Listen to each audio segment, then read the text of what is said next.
하나님의 말씀은 누가복음 2장 8절부터 14절 말씀입니다. 제가 봉독을 하겠습니다. 그 지경에 목자들이 밖에서 밤에 자기 양떼를 지키더니 주의 사자가 곁에 서고 주의 영광이 저희를 두루 비추매 크게 무서워하는지라. 천사가 이르되 무서워 말라. 보라, 내가 온 백성에게 미칠 큰 기쁨의 좋은 소식을 너희에게 전하노라. 오늘날 다윗의 동네에 너희를 위하여 구주가 나셨으니 곧 그리스도 주시니라.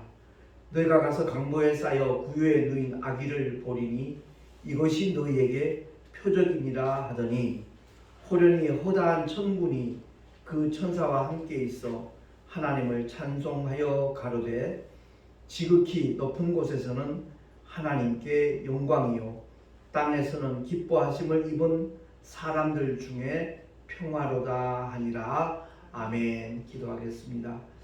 하나님 아버지, 주의 성탄을 기뻐하며 예배를 드리며 또한 주 앞에 영광을 돌리기를 원합니다. 이 시간 증거되는 하나님 말씀에 우리가 귀를 기울이게 하시되 성령 하나님께서 하늘의 지혜로 조명하여 주셔서 주의 뜻을 바로 깨닫게 하시고 예수 그리스도를 믿는 자들에게 주어지는 하나님의 복이 어떤 것인가를 바로 알고 정말 근본 성탄절은 주님의 기쁘신 뜻대로 맞이할 수 있는 우리 모두가 되게 하여 주시옵소서. 우리 구주 예수 그리스도 이름으로 감사하며 기도하옵나이다. 아멘. 요한복음 1장은 그야말로 로고스 대신 말씀에 대하여 이렇게 사도 요한이 선언하고 있는데, 1장 14절에 보면 말씀이 육신이 되어 우리 가운데 거하심에 우리가 그 영광을 보니 아버지의 독생자의 영광이요 은혜와 진리가 충만하더라. 아멘. 그렇게 선언하고 있습니다. 성탄절은 말씀이 육신되어 오신 날입니다.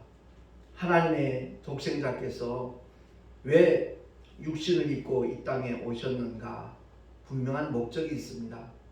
요즘 성탄절 보면 서로 이제 선물 주고받으며 사람들끼리 기뻐하는 축제를 이렇게 전락된 모습들을 보게 되는데, 근본 성탄절을 통해서 정말 주님이 왜 오셨는가? 예수 이름을 믿는 자들에게 주어지는 하나님의 영원한 복이 어떤 것인가 하는 것을 바로 깨닫고 정말 참된 그리스도인들이 더욱더 많아질 수 있기를 간절히 소망하고 있습니다. 히브리서 2장 9절 말씀에 보면 말씀이신 하나님이 육신을 입고 이 땅에 오신 목적이 나와 있습니다. 주보에 있으니까 우리 한번 합독을 하겠습니다. 시작. 오직 우리가 천사들보다 잠깐 동안 못하게 하심을 입은 자, 곧 죽음의 고난 받으심을 인하여 영광과 존귀로 관쓰신 예수를 보니 이를 행하심은 하나님의 은혜로 말미암아 모든 사람을 위하여 죽음을 맛보려 하심이라. 아멘. 2000년 전 이 땅에 육신을 입고 하나님의 아들이 오신 것은 목적이 하나라는 거죠. 죽음을 맛보시기 위해서. 왜? 하나님은 영이시기 때문에 죽으실 수가 없어요. 그래서 영이신 하나님이 그 말씀이 육신으로 오신 것, 그것을 신앙 용어로는 인카네이션이라 말합니다. 성육신하신 목적은 죽음을 맛보시기 위해서. 왜냐하면 첫 아담의 죄로 인하여 이 세상 모든 인류가 죄인이 되었거든요. 하나님은 사랑이십니다. 또한 동시에 하나님은 공의로우신 하나님이십니다. 죄에 대해서는 반드시 심판을 가하셔야 되는 거죠. 형벌을 내리셔야 공의가 성립이 되는 겁니다. 그런데 하나님은 또한 사랑이시기 때문에 사랑과 공의가 공존할 수 있는 하나님의 지혜가 바로 십자가의 사건입니다. 하나님의 독생자가 인류의 모든 죄를 대신 짊어지시고 피 흘려 주셔야만 하나님의 사랑이 입증이 될 수 있는 겁니다. 첫 아담의 범죄로 인해서 모든 인류가 죄 아래 갇혀져 있는데, 죄 아래 있는 모든 인류를 또한 하나님은 구원하시기 위하여 둘째 아담으로 하나님의 독생자를 이 땅에 보내신 겁니다. 그래서 히브리서 기자는 우리가 천사들보다 잠깐 동안 못하게 하심을 입은 자, 왜 하나님의 아들이 천사보다 못하게 하신 존재가 되었느냐? 육신을 입고 있다는 겁니다. 천사는 육체가 없기 때문에 시공간의 제약을 받지 않습니다. 천사는 교통사고 날 일도 없고 병 걸릴 이유도 없습니다. 근데 육신을 입고 있으면 그 연약함이 많은 것들을 이렇게 제약하는 것을 보게 되죠.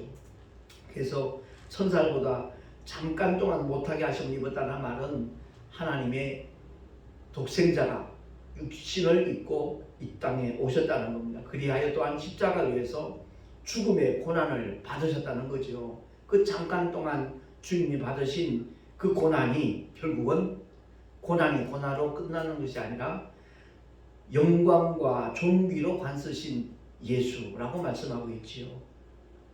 왜 주님이 이 땅에 오셨는가?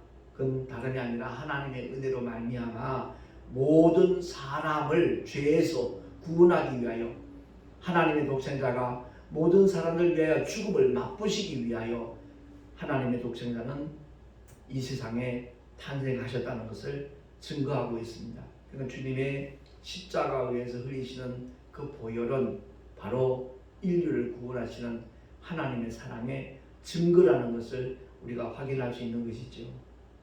뿐만 아니라 마태복음을 통해서 예수 그 이름이 어떤 이름인가에 대해서 말씀하고 있습니다. 한 번 더 합독을 하겠습니다. 시작.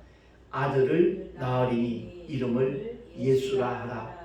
이는 그가 자기 백성을 저희 죄에서 구원할 자이심이라 하더라. 아멘. 예수 그 이름의 의미가 무엇인가? 자기 백성을 저희 죄에서 구원할 자라는 그런 뜻을 가지고 있다는 거죠. 사람마다 이름에 그 의미가 있지 않습니까? 제 이름이 정우입니다. 발을 정자 도우루 자. 제가 계명을 할 때 하나님 앞에 정말 마음먹은 그 내용이 바로 그겁니다. 오직 기도와 말씀으로 성도들을 도와주리라.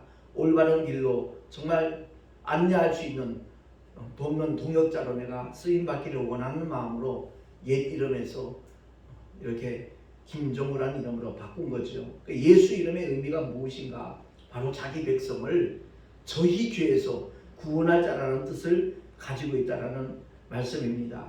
그래서 본문 10절 말씀을 보면 천사가 이르되 무서워 말라.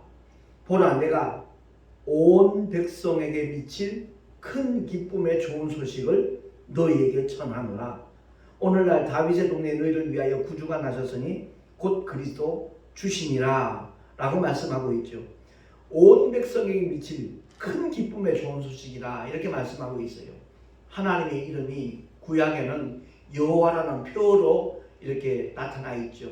그러나 하나님의 아들이 이 땅에 오실 때에는 원래 아버지의 이름을 가지고 오셨습니다. 그 내용이 요한복음 11장에도 나와 있고 17장에도 나와 있고 우리가 성경을 읽어도요. 건성을 읽어버리니까 그 아버지의 이름을 아들에게 맡기셨다라는 내용을 모르는 성도들이 태반입니다. 목사님들 중에도 모르는 분들이 많고 혼돈하는 분들이 굉장히 많아요. 제가 신학교 다닐 때도 여호와는 성부의 이름이고 예수는 성자의 이름이고 심지어 성령은 그 이름이 보혜사라고 가르치는 사람도 웃자리 있더라고요. 너무나 정말 잘못된 가르침이죠. 그러니까 성부와 성자와 성령 삼위일체가 되신 하나님의 이름이 바로 예수라는 것을 성경은 분명하게 우리에게 증거를 하고 있습니다. 그래서 주님의 지상 명령에서 분명히 아버지와 아들과 성령의 이름으로 침례를 주라라고 명령을 하셨는데 사도행전에 보면 단 한 번도 그렇게 표현된 적이 없습니다. 주 예수 그리스도 이름으로 침례를 준다라고 나와 있거든요. 사도 바울도 마찬가지고요. 우리 모두가 다 성경을 이렇게 정말 유심히 소상하게 살펴보기만 하면 예수 그 이름은 성자 이름이면 틀림없는데 그 이름이 원래는 아버지의 이름이었고 성령도 내 이름으로 보내실 성령 그랬으니까 바로 예수 이름으로 성령도 오셨구나 하는 것을 깨닫게 될 것입니다. 그래서 예수 이름의 그 의미를 우리가 바로 알아야 된다는 거죠. 여호와라는 그 표현은 유대인들 하나님의 선민들에게 나타낸 하나님의 표호이고요. 예수 그 이름은 만민에게 허락하신 아버지의 이름입니다. 그렇기 때문에 예수 이름을 믿는 것이 얼마나 큰 사건인가 하는 것도 우리가 알아야 되고요. 예수 이름을 부를 때 우리 심령 속에 정말 감격이 있어야 돼요. 존귀하신 창조주 하나님의 이름, 그 거룩하신 그 이름을 하나님께서 우리에게 부르라고 주셨거든요. 그래서 주 예수 이름을 부르는 자는 누구든지 구원을 얻는다라는 하나님의 말씀은 오늘도 여전히 모든 사람들에게 적용되고 있다는 것을 깨달아 주셨으면 참 좋겠습니다. 그리고 이 본문의 말씀을 통해서 우리가 확인하게 되어진 것은 그리스도 주가 강보에 쌓여서 구유에 누워 있다. 그 구유에 누인 아기를 보니 이것이 너에게 표적이다라고 말씀을 하고 있습니다. 예수님은 베들레헴에서 탄생하셨죠. 그 베들레헴이라는 단어의 뜻은 떡집이라는 뜻입니다. 레헴이 떡이고요. 베들은 소유꾼 무엇의 집입니다. 그러니까 떡의 집이죠. 베들레헴은. 왜 하나님의 아들이 베들레헴에 탄생하실 것을 선지자를 통해서 예언을 하셨는가? 바로 생명의 떡으로 이 세상에 오실 것이기 때문에 그렇게 미리 예언이 되어졌던 겁니다. 그러니까 성경에 나타난 예언은 앞으로 어떤 일이 일어날지 맞추는 것이 아니고요. 하나님께서 하실 일을 선지자의 입을 의탁해서 미리 말씀하신 게 예언입니다. 근데 한국 교회에서는 이상하게 샤머니즘 요소가 이렇게 가미가 되어져 가지고 예언 기도한다 그러면 그 사람의 장례를 마치는 기도를 예언 기도인 것처럼 오해를 하고 정말 그 은사 받았다라는 어떤 특정인들, 권사님들이 많이 그런 경우가 없잖아 있는데 그런 분들에게 가서 마치 정치듯이 우리 앞날이 어떻게 될 것인가, 우리의 자식이 어떻게 될 것인지 예언기도 좀 해주세요. 그렇게 부탁하는 참 잘못된 믿음의 양상으로 가는 사람들이 적지 않게 있지요. 분명히 우리는 알아야 됩니다. 성경에 나타난 예언은 하나님께서 하실 일을 미리 선지자들의 입을 통해서 의탁하셔서 선포하신 게 바로 예언이라는 것을 알아야 돼요. 그래서 베들레헴에 탄생하실 것도 예언이 되어져 있고요. 그리고 그 이름을 임마누엘이라 하라 그랬잖아요. 처녀가 아들을 낳을 것이다. 그 이름을 임마누엘이라 할 때 그 임마누엘은 이름이 아닙니다. 하나님이 우리와 함께 하시다라는 그런 의미거든요. 그러니까 하나님의 독생자가 인류의 모든 죄를 처리하심으로 말미암아 영원히 하나님이 우리와 성령으로 함께 하실 것이라는 하나님의 뜻을 선포하신 것입니다. 그리고 우리가 여기서 주목해야 될 것은 구유에 누인 아기를 보리니 이것이 너희에게 표적이니라 라고 천사들이 알려줬습니다. 그러니까 하나님의 아들 예수 그리스도가 어디에 누웠다는 거죠? 짐승의 밥통, 말의 먹이통에 누우셨다는 거예요. 상당한 상징적인 의미가 있습니다. 그것은 다름이 아니라 짐승의 먹이가 되시기 위해서 하나님의 아들은 이 땅에 오셨다는 겁니다. 그렇습니다. 우리 성경에 보면 마태복음 15장과 마가복음 7장에 보면 가나안 여인이 나오고 마가복음 7장에서는 수도보니게 여인으로 표현되어 있습니다. 그 딸이 흉악히 귀신이 들려서 그 먼 길을 찾아왔습니다. 예수님을 만나기 위하여 내 딸이 흉악히 귀신 들렸으니까 주님 고쳐주세요. 그 부탁하려고 왔던 거죠. 그런데 주님의 반응은 전혀 뜻밖이었거든요. 자녀의 떡을 취하여 개들에게 던지니 마땅치 않다. 이렇게 말씀하셨습니다. 바꿔 말하면 너는 개 같은 존재라는 거잖아요. 그 이방 여인을 향하여 주님이 그 표현을 하셨을 때 누구나 다 아마 실망하기 쉬웠을 거예요. 근데 이 여인은 그렇지 않습니다. 주여 올소이다마는 개들도 주인의 상에서 떨어지는 부스러기를 먹나이다 라고 고백합니다. 이 고백은 어떤 겸손의 고백이 사실 아닙니다. 솔직히 우리 자신을 들여다보면 개, 돼지와 다를 바 없는 그런 잘못된 생각, 잘못된 마음 가진 적 분명히 있을 겁니다. 우리의 삶의 자리가 어쩌면 짐승과 다를 바 없는 그런 죄로 얼룩진 그런 모양새가 있다라는 거죠. 수로보니게 여인은, 이 가나안 여인은 주님 앞에 그것을 고백하는 겁니다. 그때 주님께서 그녀를 정말 믿음이 크다라고 칭찬하시고 흉악히 들린 딸을 그 순간 치료받는, 깨끗하게 낫는 은혜를 허락하여 주신 줄로 믿습니다. 개들도 주인의 상에서 떨어지는 부스러기를 먹나이다. 이 고백이 어쩌면 저와 여러분의 고백이 되어야 되지 않겠는가 하는 생각을 갖게 됩니다.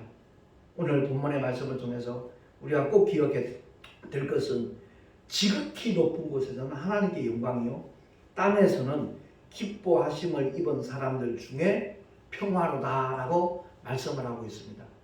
이 말씀의 의미가 뭐죠? 땅에서는 기뻐하심을 입은 사람들, 기뻐하심을 입은 사람들이 누구죠? 믿음을 가진 자입니다. 하나님께서 기뻐하시는 사람은 다른 사람 아닙니다. 믿음 있는 사람입니다. 믿음이 없이는 하나님을 기쁘시게 못하나니라고 히브리서에 분명히 정의를 하고 있지 않습니까? 그러니까 기뻐하심을 입은 사람들 중에 하나님의 평강이 그들에게 덧입혀진다 하는 것을 천군 천사들이 전하고 있는 겁니다. 뿐만 아니라 마태복음 2장 11절에 보면 우리 한번 합독을 하겠습니다. 시작. 집에 들어가 아기와 그 모친 마리아에 함께 있는 것을 보고 엎드려 아기께 경배하고 보배합을 열어 황금과 유향과 모략을 예물로 드리니라. 아멘. 동방박사들이 와서 주님의 성탄을 기뻐하며 경배한, 그리고 예물을 드린 그런 장면이잖아요. 여기서 분명히 우리가 주목해야 될 것이 있습니다. 아기와 그 모친 마리아라고 말씀하고 있죠. 아기가 줍니다. 모친은 보조입니다. 함께 있는 것을 보고 엎드렸는데 누구께 경배해요? 아기께 경배합니다. 제가 캐톨릭과 우리 개신교의 큰 차이점이 뭐냐 묻는다라면, 캐톨릭에서는 모친 마리아를 강조하면서 성탄절에 그 아기 예수를 부각시킵니다. 기독교는 그것이 아니라 부활하신 주님, 십자가에 못 박혀 죽으셨다가 사흘 만에 부활하신, 그야말로 왕중왕 되신 그 하나님을 부각시키고 있습니다. 역점이 다른 게 있지요. 마리아도 예수 믿지 않으면 결코 구원받지 못할 죄인의 신분이라는 것을 성경은 우리에게 분명히 밝혀주고 있습니다. 그렇기 때문에 우리가 신앙생활을 하되 성경대로 믿었으면 참 좋겠다라는 정말 간절한 바람이 있습니다. 캐톨릭 신자가 택시를 탔다가 저하고 대화하는 가운데 묻더라고요. 개신교하고 성당하고 다른 점이 뭐냐고. 뿌리는 같습니다. 그런데 제가 안타깝게 생각하는 것은 성경에 없는 것들을 캐톨릭에서는 강조하고 있다고, 그것이 난 참 안타깝다 그랬더니 그게 뭔가요? 묻더라고요. 그래서 기도할 때도 이렇게 성모를 긋는 것도 성경에 없는 얘기입니다. 그리고 신부님들이 이렇게 성수를 뿌리는 것도 성경에 없는 겁니다. 꼭 샤머니즘적인 그런 요소들, 그리고 분명히 성모 마리아한테 기도하지 않는다라고 바티칸 회의에서 공표를 했지만 실제로 성당에 들어가면서 그 마리아상 앞에서 성호를 그으면서 기도하고 있지 않습니까? 이런 성경과 어긋난 그런 부분들 때문에 저는 개인적으로 참 안타깝게 생각합니다. 그랬더니 목사님 말씀 들으니까 저도 어느 정도 수긍이 되네요 라고 답변을 하더라고요. 그렇습니다. 우린 성경대로 믿어야 돼요. 내 열심도 좋은데 그것이 하나님의 열심이 아니면 자칫 엉뚱한 방향으로 나갈 수 있다는 것도 우리가 기억을 해야 될 것입니다. 이제 결론적으로 요한일서 5장 11절 12절에 보니까 이와 같이 증거하고 있거든요. 우리 한번 합독하겠습니다. 시작. 또 증거는 이것이니 하나님이 우리에게 영생을 주신 것과 이 생명이 그의 아들 안에 있는 그것이니라. 아들이 있는 자에게는 생명이 있고 하나님의 아들이 없는 자에게는 생명이 없느니라. 아멘. 언젠가 제가 계란이 겉모양은 똑같아도 부화장에 보면 두 가지 양상으로 드러난다 그랬지 않습니까? 유정란과 무정란입니다. 마찬가지예요. 예수 믿는 사람과 예수 믿지 않는 사람 겉모습은 똑같습니다. 근데 그 내면 속에 예수의 이름이 있는 사람과 없는 사람 결과적으로 천국 아니면 지옥으로 양분된다는 사실입니다.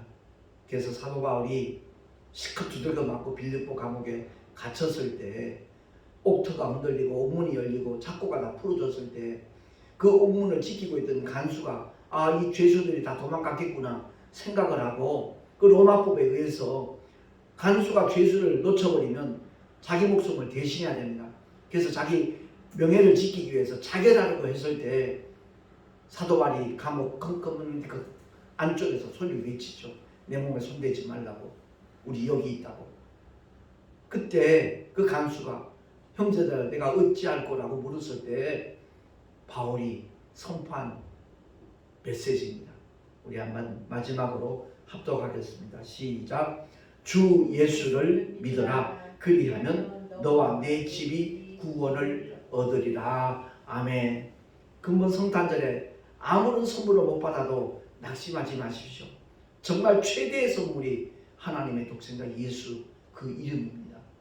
우리의 죄를 다 짊어지시고 십자가 위에서 그 모진 고난을 겪으시며 피 흘려 죽어주신 예수, 사흘 만에 사망 권세를 깨뜨리시고 부활의 첫 열매 되셔서 모든 믿는 자들에게 부활의 산 소망을 주신 예수 이름만큼 대단한 선물은 이 세상에 존재하지 않습니다. 그 위대한 선물을 우리 모두가 믿음으로 소유하여서 어디를 가든지 정말 승리하는 하나님의 사람이 되어지고 하나님의 자녀가 되었다는 그 권세를 가진 자답게 이 세상을 이기고 죄악을 이기고 나 자신을 이길 수 있는 하나님의 사람들이 될 수 있기를 예수 이름으로 축원합니다. 기도하겠습니다. 하나님 아버지 은혜를 감사합니다. 성탄주일을 맞이하여서 주님 앞에 예배하며 하나님의 생명의 말씀을 다시 한번 귀 기울여 들을 수 있도록 귀한 시간 주심을 감사합니다. 우리 심령 속에 오직 주 예수 그 이름만이 각인되게 하시고 성령님 오셔서 우리의 믿음을 보존해 주심으로 또한 우리의 영혼을 인쳐 주심으로 말미암아 어디를 가든지 무엇을 하든지 하나님의 보호하심 속에서 늘 승리하는 우리 모두가 되게 하여 주시옵소서. 이 시간 주님 앞에 드린 귀한 예물들 주님 기쁘시게 받아 주시옵소서. 정말 하나님의 영광을 위하여 아름답게 사용되어지도록 역사해 주시고 아버지의 거룩하신 영원한 생명이 정말 이 예물이 쓰여지는 곳곳마다 공유될 수 있는 역사까지 주님 허락하여 주시옵소서. 하늘의 귀한 상급으로 쌓여지게 하시고 참으로 삶의 터전에서 하나님이 함께 하시는 그 믿음의 증거들이 기사와 이적과 축복으로 나타나게 하여 주시옵소서. 우리 구주 예수 그리스도의 이름으로 감사하며 간절히 축복하며 기도하옵나이다. 아멘. 이제는 우리 구주 예수 그리스도의 크신 은혜와 하나님 아버지의 영원하신 사랑하심과 보혜사 성령 하나님의 내주교통 인도하시가 축복하심이 성탄주일을 맞이하여 정말 주님께 경배하며 예수 그 이름을 나의 하나님의 이름으로 나의 구주의 이름으로 정말 믿고 영접한 하나님의 사람들 머리 위에 그 가정과 자녀들과 경영하는 모든 일들과 또한 삶의 자리 위에 주께서 피로 값주고 세우신 주님의 모든 교회들 위에 지금으로부터 영원토록 함께 있을지어다. 아멘.